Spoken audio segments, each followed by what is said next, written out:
Sir बेशतर दिल की धड़कनें, आप बैठे हैं बातें कर रहे हैं, एकदम से हल्का सा पसीना आया, बेतरतीबी टाइप हो जाती है। इसकी वजह क्या होती है? क्या ये भी हार्ट की वजह से होता है? किन वजूहात की वजह से जो हार्ट है इसकी प्रॉब्लम शुरू होती है? इस बारे में कुछ ना हमारे नाजरीन को डिटेल से बताएं। हार्ट अटैक होने की मेन वजूहात क्या होती हैं, इस बारे में कुछ बताइएगा। अगर हुक्का नोशी एक बंदा रेगुलर पी रहा है या सिगरेट पी रहा है, उसके कितने फीसद चांसेस होते हैं बहुत जल्द हार्ट अटैक होने के? इस बारे में भी बंदा है उसको हार्ट अटैक हो जाता है, ठीक है, सबसे पहले उसे कौन सा वो काम करना चाहिए या क्या करना चाहिए कि एक बंदा अकेला है या उसको महसूस हो रहा है यानी कि मुझे कुछ हो रहा है, ठीक है, और इन्फॉर्मेशन भी नहीं है, एक सादा सा बंदा या अनपढ़ कह लें या कोई भी नॉर्मल बंदा है, उसको ये नहीं पता कि मुझे हार्ट की प्रॉब्लम हो रही है या उसे क्या वो ऐसी चीज़ महसूस हो कि उसे पता लग जाए कि मेरे हार्ट में प्रॉब्लम है, तो उसे फर्स्ट क्या काम ऐसा करना चाहिए कि वो इससे बच सके? इस बारे में भी कुछ बताइए। इसकी ना कुछ निशानियाँ जो है हमारे नाज़रीन को बताइए कि ये अगर हो तो आपको हार्ट की प्रॉब्लम हो सकती है, आपको फौरी तौर पे हार्ट सर्जन को चेक करवाना चाहिए। ये थोड़ा सा बताइए। दिल की वो कौन सी बीमारियाँ हैं जो मारूसी होती हैं, इस बारे में भी कुछ बताइएगा। अस्सलाम वालेकुम नाज़रीन, आपका मेज़बान अरशद चौधरी आज एक नए प्रोग्राम और एक नए मेहमान के साथ हाज़िर खिदमत है। मेरे साथ जो आज मेहमान शख्सियत मौजूद है, मेडिकल के शोबा से वाबस्ता है, हार्ट सर्जन है जनाब मोहतरम अब्दुस्तार कटपर साहब। इनसे आपकी मुलाकात कराते हैं और मेडिकल के हवाले से और हार्ट के हवाले से इनसे बातचीत होगी। तो आइए आपकी इनसे मुलाकात भी करवाते हैं और इनसे बातचीत भी करते हैं। अस्सलाम वालेकुम।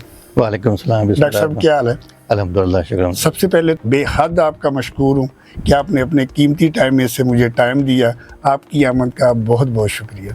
बड़ी मेहरबानी, बहुत शुक्रिया। मैं आपका और ARP न्यूज़ का बहुत शुक्रगुजार हूँ कि आपने जो मौका दिया कि मैं आकर आपसे बातचीत करूँ और मेडिकल के बारे में कुछ लोगों को आगाही फराहम करूँ। बहुत शुक्रिया। सबसे पहले तो मुझे ये बताएं कि क्या कोई फैमिली में पहले कोई डॉक्टर था या आप फैमिली में पहले डॉक्टर हैं, या वो कौन सी ऐसी हस्ती या कौन सी ऐसी मेडिकल की बातें या वो क्या चीज़ ऐसी थी जिसने आपको मुतासर किया और आप मेडिकल के शोबे की तरफ आ गए? इस बारे में कुछ बताइएगा हमारे नाजरीन को।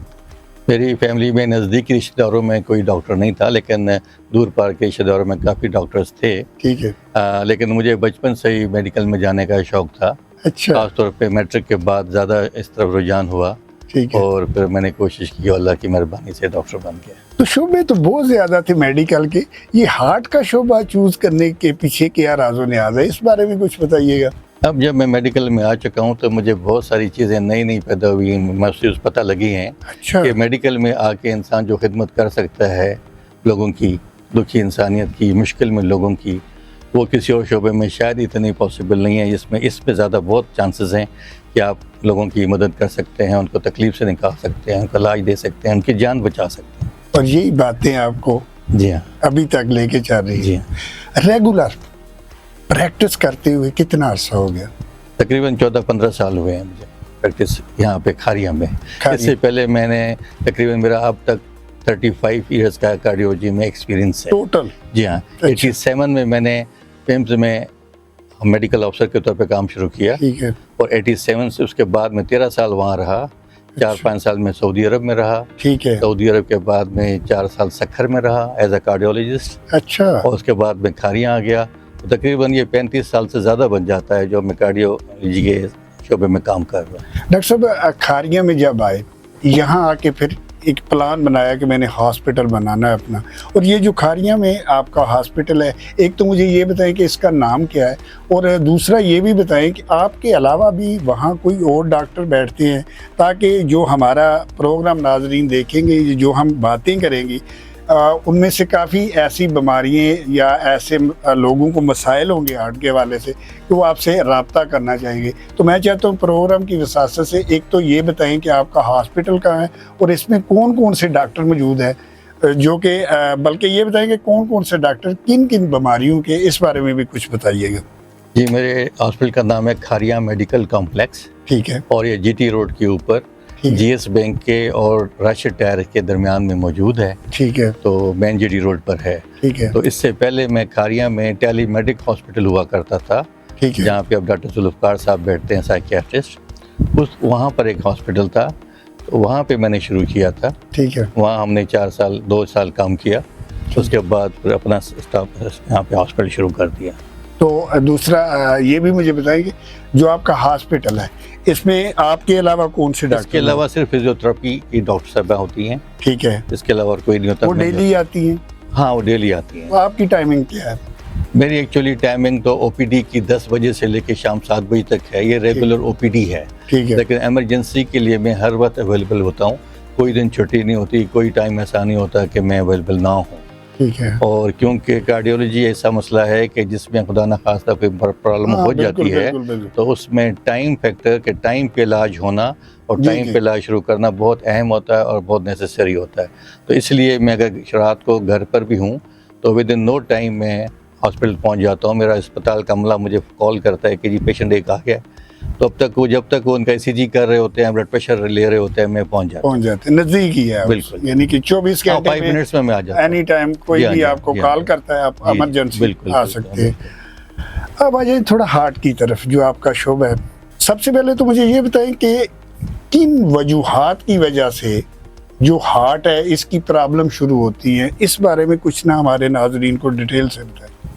हार्ट की प्रॉब्लम्स तो बहुत किस्म की हैं, ठीक है। लेकिन जो आम ज़बान में जब हम हार्ट की प्रॉब्लम कहते हैं तो हमारी मुराद होती है कि जो दिल की शरियानों में रुकावट होती है, जिसकी वजह से हार्ट अटैक भी होते हैं, एंजाइना भी होता है, वो मुराद होती है। ठीक है। तो उनकी वजूहात में सबसे ऊपर जो है ना, वो है अगर किसी को ब्लड प्रेशर है, रिस्क फैक्टर्स में ब्लड प्रेशर ज़्यादा होना, शुगर होना और कोलेस्ट्रॉल का ज़्यादा होना, ठीक है। स्मोकिंग करना, लाइफ स्टाइल ऐसा होना कि जिसमें एक्सरसाइज नहीं करते, वॉक नहीं करते, सेडेंट्री लाइफ जिसे कहते हैं, बैठे रहना। ठीक है। इसके अलावा जो है स्ट्रेस लेना, टेंशन, परेशानी, बिल्कुल। इन चीज़ों से हार्ट की बीमारियां होने का चांसेस बढ़ते जाते हैं। और इसके अलावा फैमिली में भी प्रॉब्लम चल रहा होता है कुछ लोगों की। अच्छा, ये फैमिली बेस पे जो सुना है मैंने, अक्सर कुछ बीमारियां ऐसी हैं डॉक्टर साहब जो फैमिली बेस पे आती हैं, क्या ये जो हार्ट की प्रॉब्लम है ये भी उसके साथ ही रिलेटेड है? ये जो कोरोनरी आर्टरी डिजीज़ है, या जिसको हम कहते हैं एंजाइना हो गया, दिल की शरियानों की जो तंगी हो जाती है, ठीक है। तो ये भी मौरूसी हो सकती है। लेकिन इससे ज़्यादा जो है वो और बीमारियां भी हैं, जिसमें एक बीमारी होती है जिसमें दिल के पट्टे मोटे हो जाते हैं। अच्छा। दिल के पट्टे मोटे हो जाते हैं, वो पूरे दिल के भी पट्टे हो सकते हैं मोटे, या उसके दरमियान की जो दीवार है उसके सिर्फ पट्टे मोटे हो जाएं, या किसी एक ख़ास हिस्से के पट्टे मोटे हो जाते हैं, ठीक तो है। वो फैमिली में चलती है। अगर एक बंदे को अगर वो बीमारी नज़र आ जाए हमें, तो हम पूरी फैमिली को बुला के सब कुछ चेक करते हैं कि किसी और में तो नहीं है। अगर है तो पूरी तौर पर उसका इलाज किया जाए। इसके अलावा एक और होती है, वो भी दिल के पट्टों की बीमारी है, जिसमें दिल के पट्टे कमज़ोर हो जाते हैं ठीक और है। दिल का साइज़ बढ़ जाता है और दिल की पंपिंग कमज़ोर हो जाती है। उससे बंदा हार्ट फेलियर में जाता है, सांस की तकलीफ़ होती है, ब्लड प्रेशर लो होता है, परेशानियाँ होती हैं। इसके अलावा कुछ दिल की धड़कनों की बेतरतीबी की बीमारी होती है, वो भी फैमिली में चल रही होती है। तो वो भी किसी लोग हो जाए तो हम देखते हैं कि फैमिली में तो नहीं है। इसके अलावा जो हमने जैसे बात की कि इस्केमिक हार्ट डिजीज़, उनकी शरियानियों में तंगी, ये भी फैमिली में हो सकती है। ब्लड प्रेशर भी फैमिली की में हो तो दूसरों को होने का चांस ज़्यादा होता है। तो अगर किसी को फैमिली में है तो उसका चांस होता है कि उसको भी ज़्यादा चांस होता है कि हो जाए मसला। लेकिन सिर्फ एक फैक्टर होता है ये कि फैमिली में मसला है, बाकी दूसरे फैक्टर्स को अगर बंदा बचा ले तो बंदा इन बीमारियों से बच भी सकता है। ठीक है। जी हाँ। लेकिन ये कि टाइम पे अगर कोई बंदा आ सकता है तो इसकी कवरेज हो सकती है। जैसे एक बंदे को पता हो कि मेरी फैमिली में है, मेरी वालिदा को भी प्रॉब्लम रही है, हाँ, वालिद को भी बिल्कुल, रही है, बिल्कुल। दादा को भी रही है, सही तो बात। उसको होने के चांसेस ज़्यादा हैं। तो उसको चाहिए कि अब इस चीज़ को तो वो चेंज नहीं कर सकता, वो बिल्कुल, फैमिली में है। बिल्कुल बिल्कुल। अब बाकी जो चीज़ें हैं दूसरी हैं जो उसके कंट्रोल में हैं, जिनको वो तब्दील कर सकता है, वो है कि कोलेस्ट्रॉल को अपने को कंट्रोल रखे। ठीक है। वो अपना शुगर है तो शुगर, डायबिटीज़ है तो शुगर को कंट्रोल रखे। अगर वो ब्लड प्रेशर का मरीज़ है, हाई ब्लड प्रेशर का, तो ब्लड प्रेशर को कंट्रोल रखे, अपने वज़न को कंट्रोल रखे, रेगुलर वॉक करे, एक्सरसाइज करे, अपनी डाइट सही रखे। तो एक फैक्टर अगर उसकी फैमिली में है तो बाकी फैक्टर्स को कम करके वो बीमारी से बच सकता है। बच सकता है। बात वही आएगी ना कि अगर एक बंदे को पता है कि मेरी फैमिली में ये प्रॉब्लम चल रही है या है, तो उसको अगर नहीं भी है तो मेरा पहले एक दफ़ा चेक करवाना चाहिए। बाकी ये कि रेगुलर 6 माह साल बाद वो कराता रहे तो काफ़ी हद तक उसकी बचत हो सकती जी है। बिल्कुल ज़रूरी है, अगर हो उसको पता है जाता कि है। फैमिली तो डॉक्टर। उसमें चेक करवाना चाहिए। जी हाँ। डॉक्टर साहब, दिल की कौन कौन सी बीमारियां कॉमन होती हैं, इस बारे में कुछ बताइएगा। कॉमन तो सबसे ज़्यादा जो हमारे पास चल रही है वो इस्केमिक हार्ट डिजीज़ है, जिसके दिल की नालियों में तंगी हो जाती है, उसके चलने से दर्द होता है या बैठे बैठे दर्द होता है, ज़्यादा तंग हो जाए, टोटल नाली बंद हो जाए तो हार्ट अटैक हो जाते हैं। ये सबसे ज़्यादा कॉमन है। लेकिन इससे भी ज़्यादा जो ब्लड प्रेशर हम कहें, हाई ब्लड प्रेशर, ये भी दिल की बीमारियों में ही शामिल होता है। अच्छा। तो ये बहुत ज़्यादा कॉमन है हमारे मुल्क में कि हर 50 साल से अगर ऊपर लोग हैं, जहाँ 3 लोग बैठे होते हैं तो एक को लाजमी ब्लड प्रेशर का मसला होता है। तो ये एक बहुत ज़्यादा कॉमन है। कॉमन में जी हाँ। आता है। ठीक है। इसके अलावा जो जैसे आप मरूज की बात करें तो उसमें कोलेस्ट्रॉल का भी होता है। जी कि बिल्कुल। फैमिली में कोलेस्ट्रॉल बहुत ज़्यादा होता है, बहुत हाई कोलेस्ट्रॉल होता है फैमिली में, तो ऐसे लोगों को यंग एज में ही कोलेस्ट्रॉल ज़्यादा होने की वजह से हार्ट अटैक और हार्ट के प्रॉब्लम शुरू हो जाते हैं। डॉक्टर साहब, एक और चीज़ है, मैंने बहुत देखा है, हर बीमारी, पिछले दिनों डॉक्टर मेरे पास आए थे, इशफाक जनेद साहब, तो वो बता रहे थे शुगर की रेशो इतनी बढ़ गई है, बीपी की बीमारी, जो भी मैं देखता हूँ डॉक्टर हजरात आते हैं, बहुत ज़्यादा रेशो बढ़ी। इन सब चीज़ों के पीछे मेन क्या वजह है? क्या हमारे जो खाने हैं ये नाकस है, या हमने वो जो वाक करना छोड़ दिया है, या क्या वजूहत है ऐसी कि हर दूसरा बंदा, कोई भी अब 50-40 है, उसको बड़ी से बड़ी बीमारी है, शुगर का ले ले, किसी को बीपी की है, हार्ट की प्रॉब्लम है, बहुत ज़्यादा। ये तो एक है ना, ये कह लें कि बड़ी बीमारी है। नॉर्मल तो अगर हम देखें तो वो तो हर बंदे में 5-5, 6-6 बीमारियाँ हैं। तो इसकी सारी जो ये बड़ी बीमारी हैं, जिनमें हार्ट भी आ गया, बीपी भी, शुगर, मेन वजह क्या है? इसके बारे में कुछ हमारे नाजरीन को बताएं, ताकि वो इन बीमारियों से, या ये जो मसले हो रहे हैं बीमारियों, इनसे थोड़ा कंट्रोल हो सके।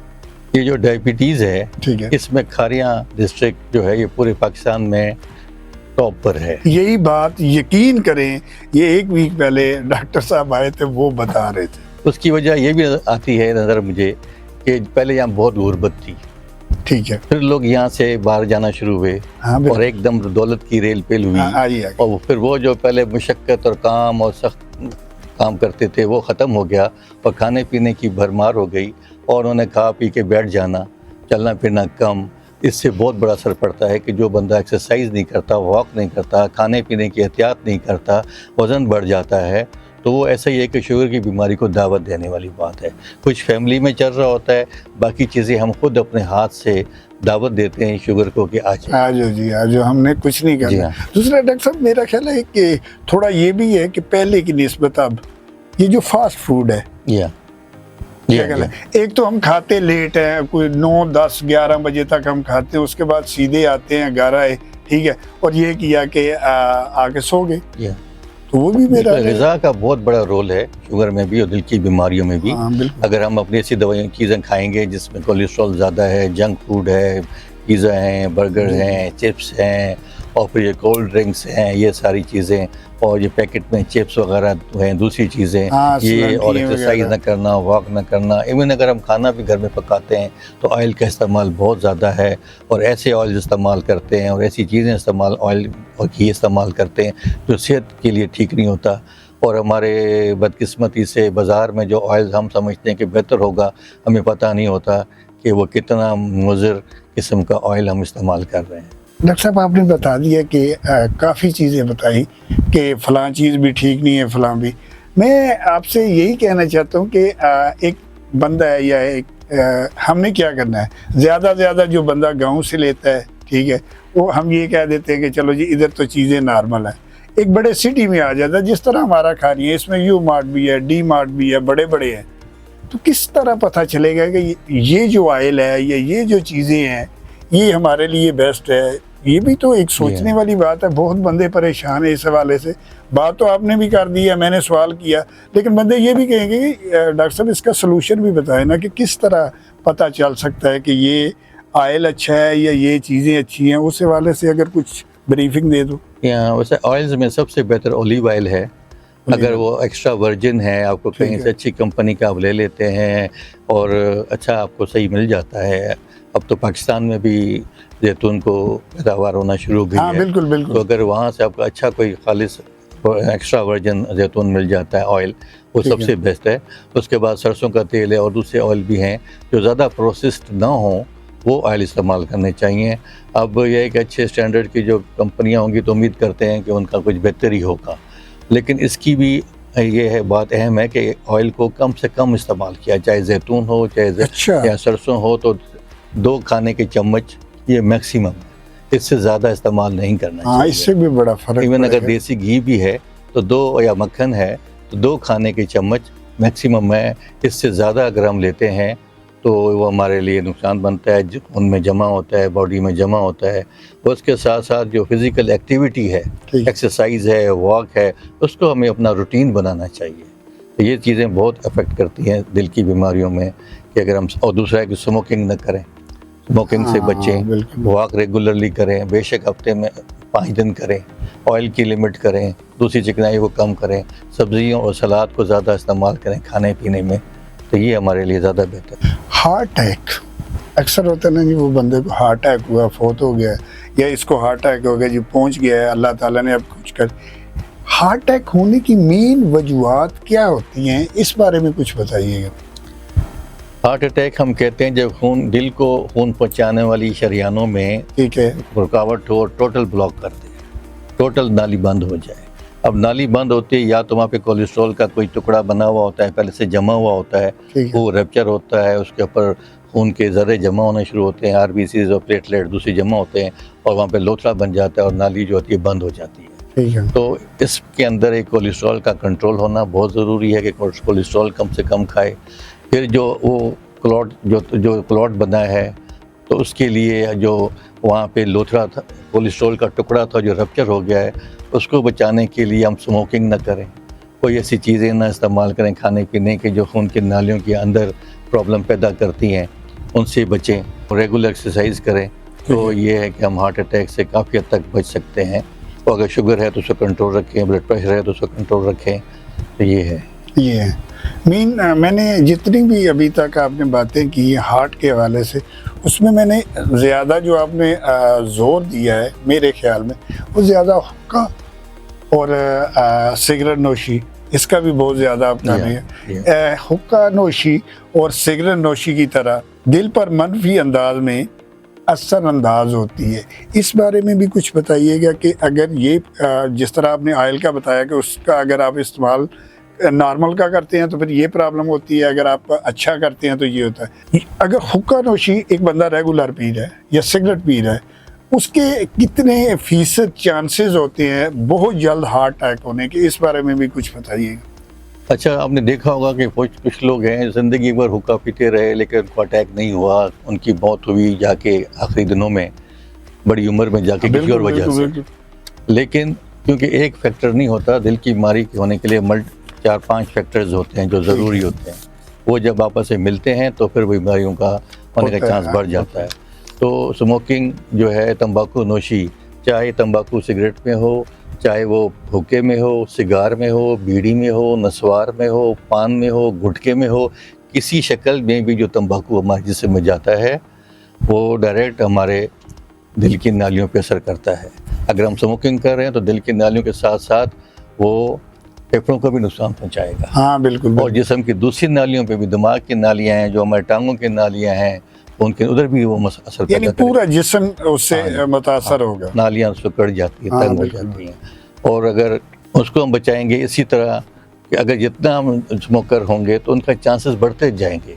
मैं तो कहता हूँ कि 30-40% अगर उसको, एक बंदा है उसको हार्ट अटैक हो जाता है, ठीक है, सबसे पहले उसे कौन सा वो काम करना चाहिए या क्या करना चाहिए कि एक बंदा अकेला है या उसको महसूस हो रहा है यानी कि मुझे कुछ हो रहा है, ठीक है, और इन्फॉर्मेशन भी नहीं है, एक सादा सा बंदा या अनपढ़ कह लें या कोई भी नॉर्मल बंदा है, उसको ये नहीं पता कि मुझे हार्ट की प्रॉब्लम हो रही है, या उसे क्या वो ऐसी चीज़ महसूस हो कि उसे पता लग जाए कि मेरे हार्ट में प्रॉब्लम है, तो उसे फर्स्ट क्या काम ऐसा करना चाहिए कि वो इससे बच सके, इस बारे में भी कुछ बताइए। इसकी ना कुछ निशानियाँ जो है हमारे नाज़रीन को बताइए कि ये अगर हो तो आपको हार्ट की प्रॉब्लम हो सकती है, आपको फौरी तौर पे हार्ट सर्जन को चेक करवाना चाहिए, ये थोड़ा सा बताइए। अच्छा, हार्ट अटैक जब हो रहा होता है तो शुरू में सीने में दबाव या बोझ बोझ या दर्द होता है, ऐसे लगता है जैसे किसी ने सीना जकड़ दिया हो। ठीक है। और वो दर्द जो है सीने में भी हो सकता है, जबड़े में भी हो सकता है, शोल्डर में भी हो सकता है, दो हमारे कंधों के बीच में उधर भी हो सकता है, कुछ अच्छा। अटैक में यहाँ पे भी हो सकता है, जो लगता है सिर्फ मैदे की तकलीफ है। अच्छा अच्छा उस अच्छा, दबाव के साथ क्या होता है कि सांस लेने में घुटन महसूस होती है, उसके साथ पसीने हल्के आ सकते हैं, कमजोरी महसूस हो सकती है, ठीक हो लेथार्जी गया। हो सकती है। अच्छा। तो ये बात है, तो दबाव होता है। लेकिन जो शुगर के मरीज़ हैं उनको दर्द या दबाव बिल्कुल नहीं होता, साइलेंट अटैक होता है। तो उनको अगर बग़ैर किसी वजह के पसीने आना शुरू हो जाएं, सीने में घुटन हो, सांस मुश्किल से आना शुरू हो जाए, पसीने आ जाएं, तो सोचना चाहिए कि कहीं हार्ट का मसला तो नहीं आ रहा। हाँ। तो उनको चाहिए कि पहले अपना शुगर चेक करें।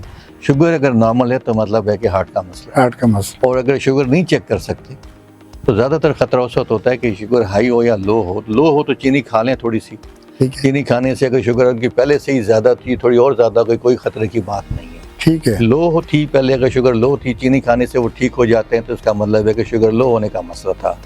लेकिन उससे भी ठीक नहीं हो रहा, सीने पे वज़न है, दबाव है, हैवीनेस है या नहीं भी है, लेकिन पसीने आ गए हैं, कमज़ोरी हो रही है, तो उसके इम्कानात हैं कि आपको हार्ट का अटैक हो रहा है या होने के चांसेस हैं।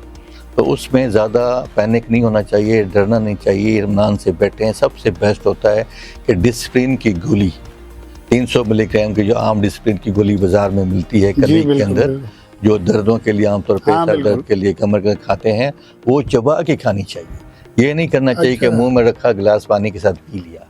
अगर यानी कि आपने डिस्प्रिन लेनी है, वो चबाना है, उसको मुंह में डालना है, चबा के। चबाना है, वैसे चबा तो के। एक नॉर्मल रूटीन डॉक्टर साहब ये है ना कि किसी के हमारे सर में पेन हुई है ना, वो उसको डाल देता है पानी में तो फिर करता है। हाँ। ठीक है। लेकिन आपके कहने का मकसद है कि अगर ये मसला हो तो जो डिस्प्रिन है उसको मुंह में डाल के चबा के खाना है। चबाए और मुंह में घुमाता रहे उसको, अच्छा। क्योंकि जब गोली मुंह के अंदर होगी तो मुंह के जो अंदर की लाइनिंग है, झिल्लियाँ हैं, ठीक है। मेम्ब्रेन है, वहाँ से एब्जॉर्ब होगी जल्दी में और हाँ। सीधा हार्ट में पहुँचेगी और वहाँ पे अपना काम शुरू कर देगी। जो लोथड़ा बन रहा होता है उसको रोक देगी, उसके लोथड़े के बनने को उधर ही ब्लॉक कर देगी। बुला के। लेकिन अगर जब हम खा लेते हैं, पानी से पी लेते हैं या पानी में डिजॉल्व करके हल हाँ, करके बिल्कुल। पी लेते हैं, तो वो सीधा मैदे में चली गई।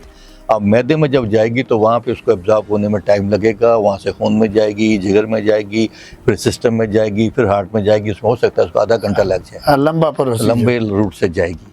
लेकिन सबसे बेस्ट ये होता है कि चबाएं और मुंह में ही घुमाते रहे। इसके अलावा कुछ और गोलियां भी होती हैं, वो हर आदमी को पता नहीं होती। हाँ। क्लोपेडोग्रेल होती है, जो हॉस्पिटल में होती है तो फौरन लेकिन फर्स्ट एड में मैं ये कहता हूँ कि आपको घर में मसला हो तो डिस्प्रिन डिस्प्रिन वाला खाएं, आराम से बैठें, अपने को बुलाएं किसी को जो आपको किसी दिल के अस्पताल में पहुंचा दे। पहुंचा दे। खुद ये कोशिश करें कि न चलें, खुद ड्राइव करके न जाएं, ठीक है। खुद पैदल न दौड़ पड़ें। कोशिश करें कि ज़्यादा से ज़्यादा आराम करें, दूसरे बंदे आपको उठाएं और वहाँ पे वहाँ हॉस्पिटल में पहुँचे। ले जाए।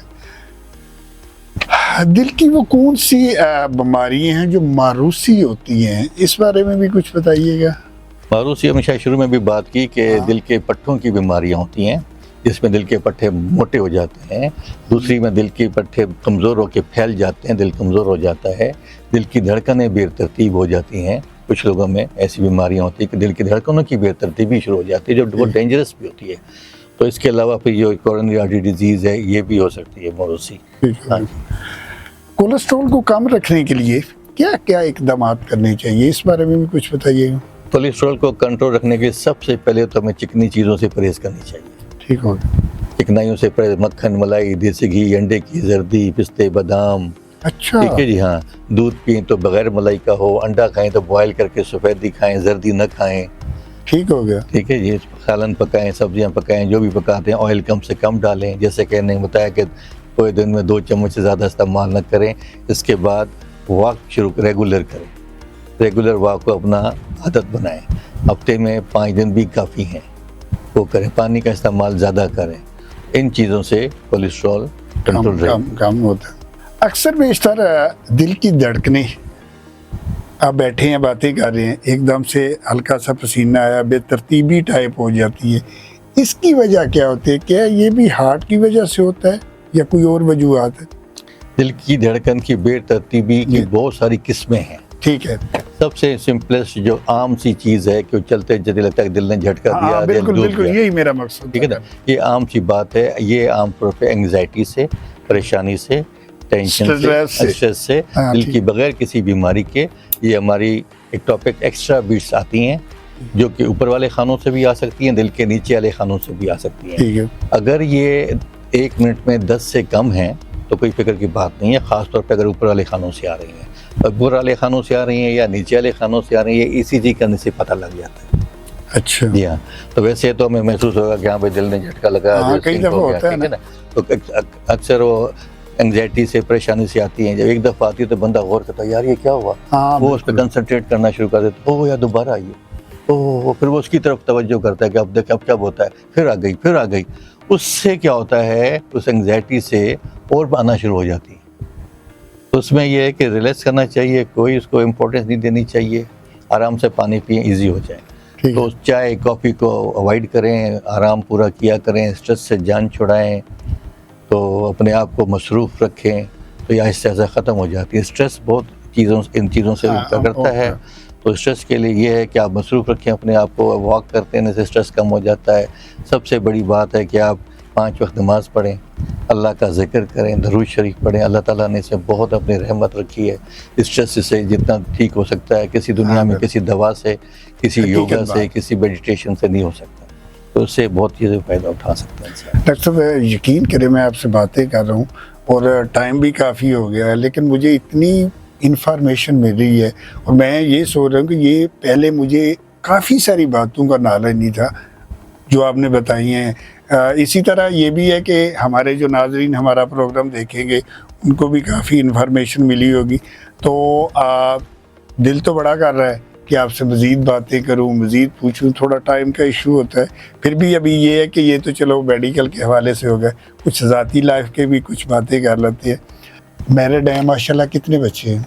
माशाल्लाह 5 बच्चे हैं जी। बच्चे जॉब करते हैं, मैरिड हैं या स्टडी करते हैं, इस बारे में कुछ बताइएगा। सबसे बड़ा हमारा बेटा वो जॉब करता है, मैरिड है, उसकी बेटी भी है माशाल्लाह, वो इस्लामाबाद होता है, वो IT में था, वो अपना एक IT का ही सिस्टम चला रहा है। ठीक है। उसके बाद मेरी बेटी है, वो डॉक्टर है माशाल्लाह, और वो भी शादीशुदा है, उसकी भी एक बेटी है। ठीक हो गया। उसके बाद मेरा जो बेटा है वो डॉक्टर बन चुका है, हाउस जॉब भी कर चुका है, वो अनमेरिड है, वो बाहर जाने की तैयारियां कर रहा है एग्ज़ाम वगैरह देने की। ठीक हो गया। उसके बाद मेरी बेटी है, वो भी अभी मेडिकल में जाने वाली है, स्टडी कर रही है, वो मेडिकल में जाने वाली है, उसने इंटर कर लिया, मेडिकल में जाना है, इंशाल्लाह ऐसा हो जाएगा उसका। तो उसके बाद बेटा है जो अभी इंटर का एग्ज़ाम दे रहा है आजकल, उसका भी उम्मीद है कि वो भी मेडिकल में इंशाल्लाह जाएगा। इंशाल्लाह अल्लाह पाक उनको उनके मकसद में कामयाब करे, हमारी दुआएं आपके साथ है। अब आ जाएं कि इतना अरसा हो गया है प्रैक्टिस करते हुए डॉक्टर साहब, जाहिर है अप डाउन लगा रहता है, कभी कोई ऐसा केस भी लाइफ में आया कि जिसको हल करने में बहुत ज़्यादा मुशक्क़त मेहनत करनी पड़ी और टेंशन देखी हो? इतना अरसा हो गया ना, कभी नॉर्मल आते हैं, कभी आया इंजेक्शन लगाया, होते हैं ना कुछ केसेस ऐसे आते हैं कि बंदा खुद जो है ना परेशान हो जाता है कि यार इसका सलूशन, यार उस पर बड़ी मेहनत करनी पड़ती है। ऐसा भी कोई लाइफ में आया? ऐसा बहुत ज़्यादा हुआ है। अच्छा। क्योंकि मैंने देखा है कि लोग अपने मरीजों को उस वक्त लाते हैं जब वो उनकी एंड पे पहुंच चुके होते हैं। अच्छा डॉक्टर साहब, मैं आपकी बात कर रहा हूँ, जितने भी डॉक्टर हजरात मेरे पास आते हैं ना, कोई डेंटल है, कोई मेडिकल स्पेशलिस्ट है, सर्जरी का स्पेशलिस्ट, उनका एक ही गिला होता है कि हमारे पास तब आते हैं जब एंड हो गया होता है, फिर हमें मेहनत करनी पड़ती है। अगर बाई द वे वो देखें, मौत तो अल्लाह के हाथ में ना, डॉक्टर एक है, उसका तो मकसद ही सिर्फ ये है कि मैंने लास्ट तक ट्राई करनी है। मैंने अक्सर केसेस ऐसे भी देखे हैं और इशू भी बनते हैं, आप देखते हैं कि अगर डॉक्टर था तो मैं कहता हूँ ये फरिश्ता नमा होता है, इसका जो काम होता है जान बचाना।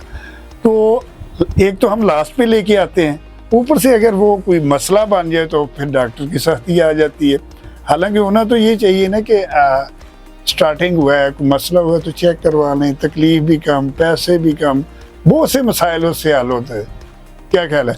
तो ये डॉक्टर बड़ी शिकायत करते हैं, सेम आपने भी की है। जिस तरह कि हम गाड़ी जब खरीदते हैं नई, तो वो हमें बता देते हैं कि इतने माइलेज पे आपने ट्यूनिंग करानी है, इतने माइलेज पे ये करवाना है, इतने माइलेज पे। इसी तरह इंसान का भी एक प्रोटोकॉल है, इतनी उम्र हो जाए तो हमें ये टेस्ट करवाने चाहिए, और हर साल कुछ टेस्ट ऐसे होते हैं जो हर साल करवाने चाहिए। कोलेस्ट्रॉल है, ब्लड प्रेशर तो हमें हर हफ्ते में 1-2 दफ़ा चेक करना चाहिए, सिंपल सी बात है। शुगर अगर है तो हमें 6 महीने बाद शुगर चेक करवा लेनी चाहिए। और एक होता है test ETT, exercise tolerance test, ठीक है। वो अगर 40 साल से ऊपर हैं तो हर साल कराना चाहिए। और अगर 50 साल से हर 40 साल के हो गए हैं, 40 से ऊपर हैं तो हर 2 साल बाद करवाएं। 50 साल के बाद आप हर साल करवाएं। वो ये करता है कि खुदा न खास्ता दिल का छोटा सा भी मसला शुरू हुआ है जिसकी आपको महसूस भी नहीं होता, जो CG में भी नहीं आता, वो ETT डिटेक्ट कर लेती है, बता देती है कि भाई मसला शुरू हो गया है, तो बंदा पहले से तदारक कर सकता है। हमारा बीमारी में ज़्यादा मुब्तला हो जाना, उसके अंदर एक तो हमारी अनअवेयरनेस है कि हमें पता नहीं होता क्या करना है क्या नहीं करना बीमारियों के बारे में। दूसरा गुर्बत है। एक जैसे दूसरे मुल्कों में हर साल एनुअल चेकअप होता है, हाँ, रूटीन में सारे चेक होते हैं। हर इंसान यहाँ पे खाने पीने को मजबूर है, वो लंबे चौड़े टेस्ट नहीं करवा सकता। वो कहते हैं काम चलता है, चल छोटी बड़ी बीमारी को कहता है कोई बात नहीं चलने दो। बेचारा हॉस्पिटल उस वक्त आता है जब वो कहता है कि अब बस को कम ज़्यादा हो गया है। तो गरीबों के लोग ज़्यादा हैं, अवाम गुर्बत में, कोई वालिद बीमार हो गया तो लोकल डॉक्टर से इलाज कराते रहते हैं। जब मामला ज़्यादा बिगड़ जाता है तो कहते हैं अब चलो दूसरे अस्पतालों में चलते हैं। वहाँ पे क्योंकि एक्सपेंसेस ज़्यादा होते हैं, गवर्नमेंट के अस्पताल में इतना उनको नहीं मिल पाता, तो उस वक्त आते हैं। तो उस वक्त जब आते हैं तो वाकई हमें बहुत मेहनत करनी पड़ती है। हमें यकीन 100% श्योरिटी नहीं होती कि मरीज़ बच जाएगा या नहीं बचेगा। अच्छा। और उसके लिए हम लग जाते हैं और फिर हमें भूख भी का भी याद नहीं होता कि कब खाना खाना है या नहीं खाना। हमें नींद का भी परवाह नहीं होती, नींद भी हमारी उड़ जाती है। हम उस मरीज़ के साथ लग जाते हैं घंटों के घंटों जब तक वो ठीक ना हो जाए। हमारा कई दफ़ा ऐसा हुआ है कि 8-9 बजे रात को 11-12 बजे मरीज़ सीरियस ले आए। अच्छा। और बंदा मरीज़ खुद कह रहा होता है कि मैं गया, मैं ख़त्म, उसके हालत पसीने आ रहे होते हैं, BP लो है, बुरा हाल होता है, घर वाले भी देख रहे होते हैं, हम पूरी कोशिश कर रहे होते हैं। और सुबह 6-7 बज जाते हैं, 8 बज जाते हैं, जब जाके मरीज़ कुछ सेटल होना शुरू हो जाता है तो हम अल्लाह का शुक्र अदा करते हैं कि अल्लाह ताला ने हमारी कोशिशों को तो ठीक किया और मरीज़ बेहतर हो गया। ये अक्सर बहुत ज़्यादा होता है, बहुत होता है, काफ़ी दफ़ा ये हो बहुत अक्सर पेशतर ऐसा होता है, बहुत मुश्किल हो जाता है। जी हाँ। तो डॉक्टर साहब आपसे बातें की, आपने मुझे टाइम दिया, मैं आपका बेहद मशकूर हूँ। और एक और बात कि मैं नेक्स्ट भी आपको इनवाइट करूँगा। आपकी जो बातें हैं इससे मुझे बहुत ज़्यादा फ़ायदा मिला और मुझे उम्मीद है हमारे नाजरीन को भी मिलेगा। और मैं गए हार्ट के हवाले से आपको ज़हमत देता रहूँगा। आपकी आमद का बहुत बहुत शुक्रिया। आपका बहुत बहुत शुक्रिया। मैं हर वक्त हाजिर हूँ, जब भी आप बुलाएंगे मैं खुशी से आऊँगा। बहुत अच्छा है पब्लिक को पता लगे इनकी चीज़ों का, ताकि वो अपने टाइम पे अपना इलाज करवा सकें। बहुत शुक्रिया, थैंक यू। बहुत शुक्रिया।